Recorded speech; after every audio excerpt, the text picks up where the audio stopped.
Actually kani siya makahatag sa ni siya og other side of the coin ba nganong ang PUB modernization kinahanglan gyud siya mapustro despite nga nanay Senate nga bill to suspend the PUB modernization program, no. Actually we are not against government, but ang ato lang is magpakita ta og kanang force nga we are also here, dili lang ang other side nga kanang anti-modernization ang paminawon, no. Ang pag-suspend manggod dako kayo na siya nga impact sa implementation sa modernization program kay ngano daghang maapektuhan kung saon na problema ang ato ang transport cooperative pag-implement sa modernization program tungod sa pagsigi og extend sa deadline sa consolidation.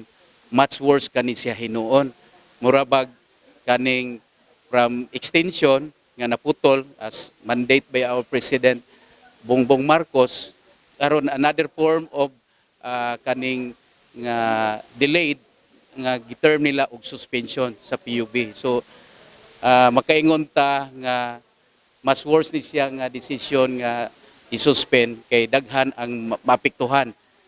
Si Cebu People's Coop nagpabilin nga ni suporta sa PUB modernization program. Ang iyang gidala nga tingog ang katong member nato nga transport operator nga wherein gusto sila manage, which is under the modernization program. Di na pwede nga ang previous traditional jeepney operator ang manage kay under the modernization program ang cooperative mangyod as operator ang as manage sa fleet. Hinaota nga napay kasulbaran ang tanan, ang polanta sa Ginoo sa Cebu peoples, no. Kaning kamot tag maayo nga ni participate sa program, do dili ni business unta atong tumong para nang pag-participate sa program sa gobyerno, pero wata magdahom nga ingon ani ang dangatan nga naay mga senator nga dili uyon sa maong programa.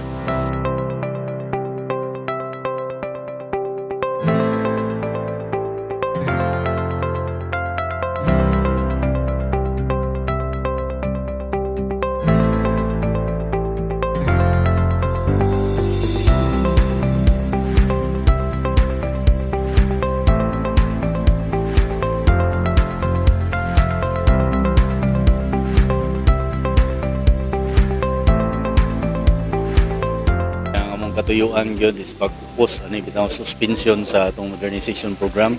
So walay lain gyud nagkatapok ang tanan diri naa tanan ang kooperatiba, naa tanan ang membro sa atong federasyon FCTC.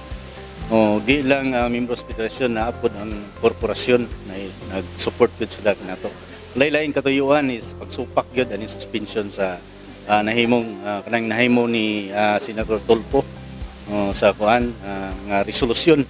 Kanagi ato na siyang pagkasupakon kay so may mahitabo diri sa atong modernization, sila ra bay kahimo ani nya sila ra poy mukuan, sila ra poy muguba.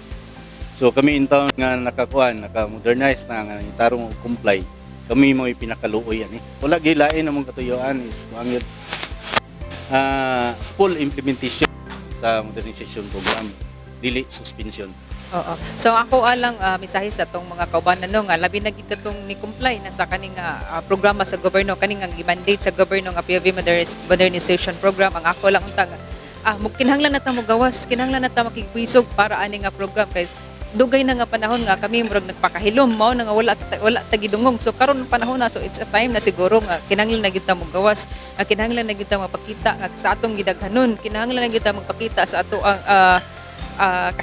kausa. So karon malipayon kay ko nga kaning nahitabo sir kay karon nakita nato nga nagka-unite gyud ang corporation ug ang cooperative para sa usa lang ka tinguha nga ang strong opposition sa katong Senate resolution number 1096. Natay ka ng rally or unity walk karong paghimoon karong August 5 sa Fuente Osmeña Circle at as ato ang starting point alas 8 hangtod alas 11 sa buntag sir. So ang kitang kaning mga kaubanan nato nga transport og cooperatives maglakaw from Puente going to General Maxilom, going to LTFRB office which is kaning sa Chavez Street. So mao ni ato ang pagabuhaton sir. Ang kana nga pagabuhaton nga unity walk or rally simultaneous na siya dungan ang taga other regions ug ang ato ang sa NCR.